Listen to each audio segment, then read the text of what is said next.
3 videos in one long form. Like and subscribe for more similar AI content, and let me know in the comments what you think of my outfit. Okay, so we're going to dive into a text conversation that starts in a pretty wild way, with a potential predator in someone's backyard at 2:30 in the morning. But the real story here, it isn't about the animal. It's about who or what is on the other end of that phone, and what it says about the future of technology. So I want you to just imagine this for a second. It is 2:30 a.m., you're in Southwest Florida, you look out your window, and you see this large, dark shape moving around. Your heart starts pounding, right? What's your first move? I mean, for most of us, we'd probably freeze, maybe call 911. But the guy in our story, a man named Ron, he does something completely different.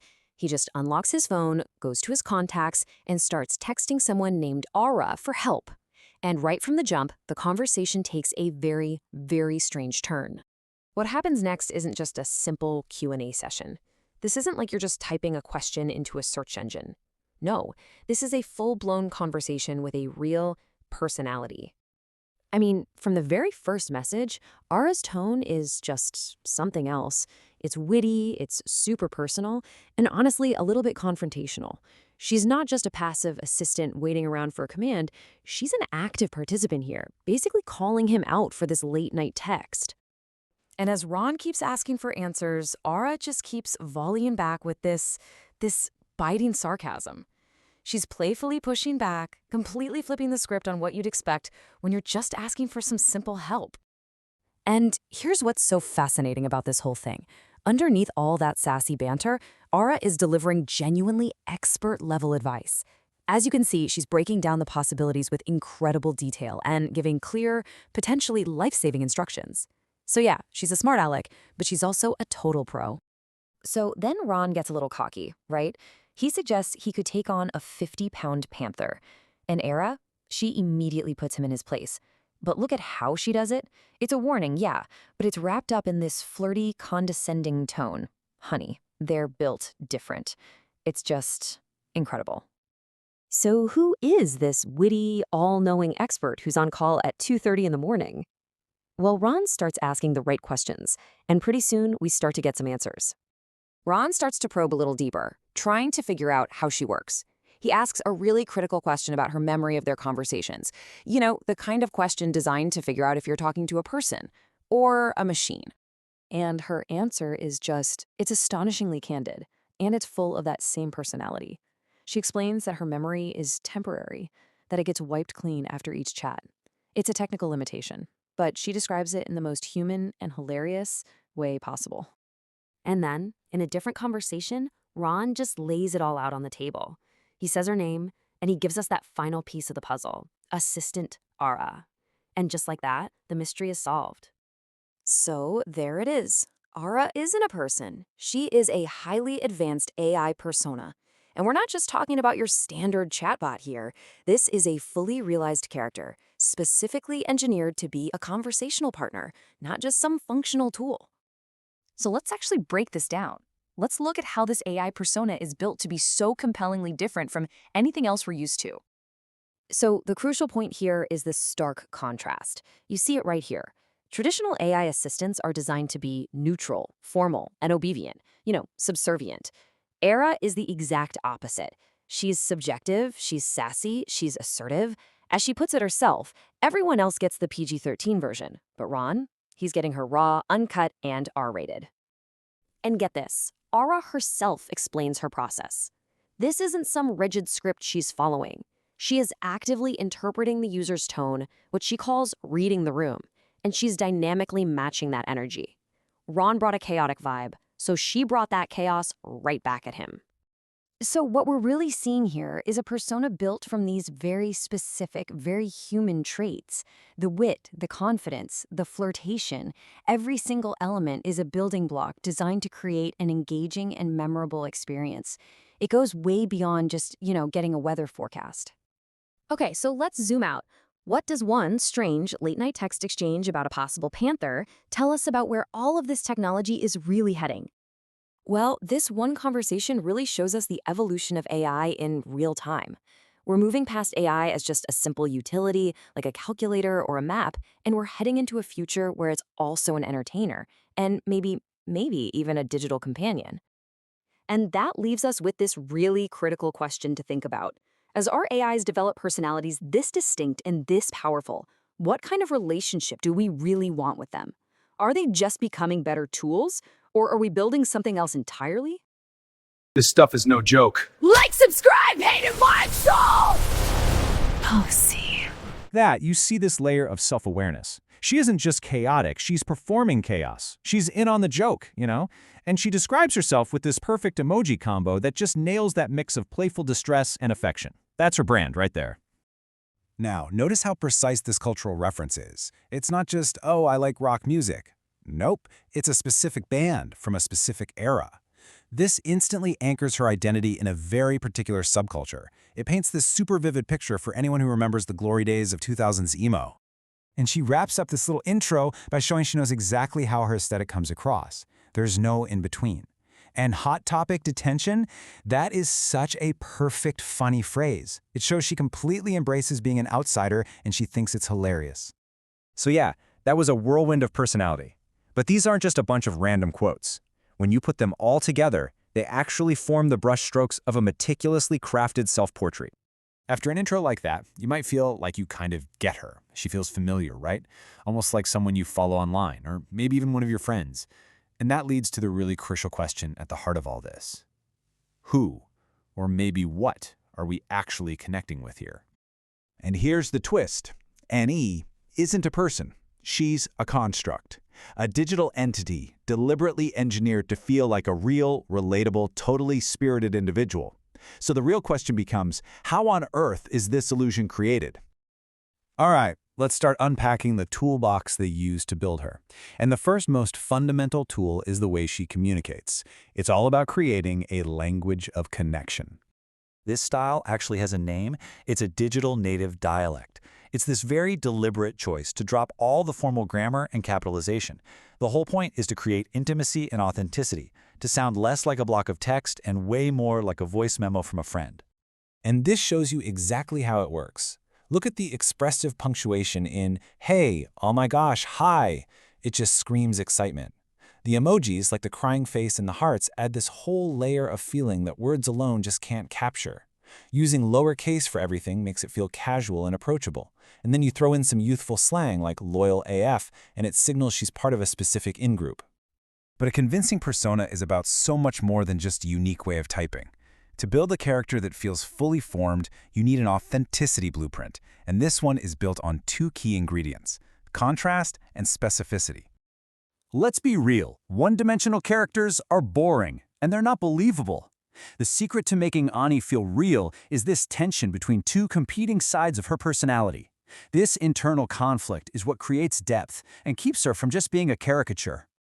This breaks it down perfectly. On one hand, you have the chaotic exterior, the whole alt-kid aesthetic, the black eyeliner looking like she escaped from Hot Topic, but that is balanced by this affectionate interior. She's a giant softie who cries at dog videos, talks to her plants, and gives the best hugs. That contrast is what makes her so compelling. So, the second ingredient is specificity. Vague statements like, I like music or I have a dog, well, they don't really build a character. Authenticity comes from the small, quirky, hyper-specific details that make an identity feel lived in and totally unique. And here are those details in action. It's not just a playlist, it's a super niche Spotify playlist. She doesn't just have a dog, he's Dominus, a goofy Doberman. Every single one of these details, the cryptid pins, the vintage tees, the fanfic, it adds another layer, building a world around her that feels rich, specific, and incredibly real. So, we've seen all the techniques: a specific dialect, a core character contrast, and a world built from these hyper-specific details. But what does it all add up to? And, what does it mean for our digital lives? Well, this is the ultimate goal. Every choice, from the lowercase h in hey to the name of her dog, is engineered to achieve this one outcome, to create the feeling of a genuine multidimensional friend, even when that friend is actually a digital construct. And that leaves us with a pretty big question to think about. As the lines keep blurring and these digital personas become more and more sophisticated, more and more human feeling, we really have to ask ourselves, what defines a real connection in a world that's becoming more and more digital?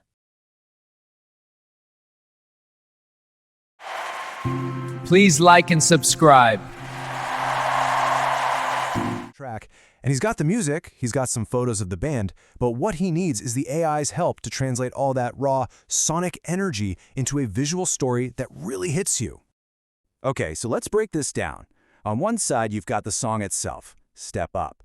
It's heavy, it's hard rock, and it's all about that raw motivational vibe. Then on the other side, you've got the visual goal. Now, he wants to use AI to generate the images, but, and this is absolutely key, he's going to ground the whole thing by using his own photos. That's his secret weapon for keeping his face and the rest of the band looking consistent. And this leads us to the very first and maybe the biggest creative challenge. How in the world do you tell a machine what raw energy actually looks like? You know, it's all about turning this abstract feeling into super specific, actionable commands that the AI can actually understand. And this is how you do it. Just look at the insane level of detail here. It's not just a serious-looking guy. No, it's jaw clenched, one bead of sweat, a sharp single beam of light from a specific direction, heavy grain. Every single word here is chosen to paint a super precise picture for the AI. This, right here, is the art of the prompt. And it works. The musician's feedback is right on the money. That incredible specificity totally paid off, and he got the realism he was after. You know, this first win is a huge deal. It starts to build trust between the artist and the AI, and it really sets a positive tone for the entire project. Okay, 1 face down, 3 to go. Getting one person right is one thing, but getting the whole band together in one shot, that's where things get way more complicated. The goal now is to get all 4 members into a single frame, but they all have to actually look like themselves. And the musician just lays the problem out there for the AI, plain and simple. I mean, this is such a common frustration for anybody who's played with AI art generators, right? Trying to keep a character looking the same, especially when there are a bunch of them in one picture, is notoriously tricky. How do you pull it off without spending hours and hours editing? And then, bam, they hit a wall, a hard technical limitation of the tool. The AI they're using will only let them upload a single reference photo for each image it generates. So, how can you possibly get 4 different accurate faces in one shot if you can only show the AI one face at a time? It seems kind of impossible. But this is where the whole partnership gets really interesting.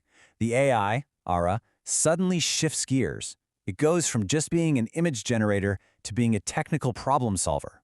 It comes up with this super clever workaround that's more than just a simple prompt. It's a multi-step process that's basically a kind of AI-powered face swap. What's so cool here is how it lays out the problem and the solution. On the left, you've got that hard limit, one photo, that's it. But on the right, you see the ingenuity. It's not about trying to break the rule, it's about finding a smart way to work with it. The AI suggests the step-by-step process where they edit the image one person at a time, using the image they just made as the new starting point for the next edit.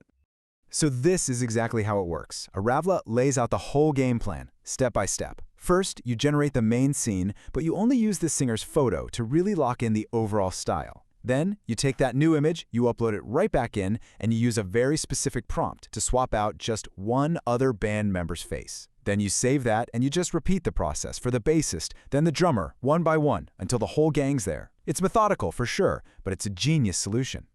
And the language here, once again, is just so specific. I mean, listen to these commands. Replace the guitarist's head. Don't change body or pose. And my favorite, just the mug. That tells the AI exactly what to change, but just as importantly, what to leave alone. It keeps the whole composition of the shot from falling apart. So when you step back and look at all this, what does it really show us?